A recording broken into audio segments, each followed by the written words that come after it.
নমস্কাৰ। কবিতাৰ শিৰোনাম আশা বিচাৰি।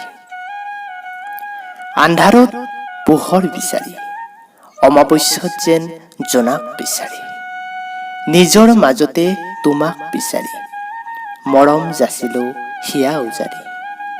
নুফুলা ফুলৰ যেন সুবাস বিচাৰি, পাৰিম জানো ৰাখিব আবেগ সাঙুৰি। নেপাম চাগে স্মৃতিবোৰৰ পৰা আজৰি। মনৰ ভাষা চকুৰে কবলৈ, মন যোৱা সপোন দিঠক কৰিবলৈ, সফল কাহিনী এটা লিখিবলৈ নোৱাৰিলো তোমাৰ পৰা সঁহাৰি লবলৈ। পোহৰাবলৈ মোৰ আন্ধাৰ নিশা, কৰিব নোৱাৰিলো জোনাকক ভৰসা। প্ৰকাশ কৰিব নোৱাৰা মনৰ ভাষা, দিঠক কৰিব নোৱাৰা মনৰ আশা। শেষ হ'ল যেন প্ৰেমৰ বৰষা। ধন্যবাদ।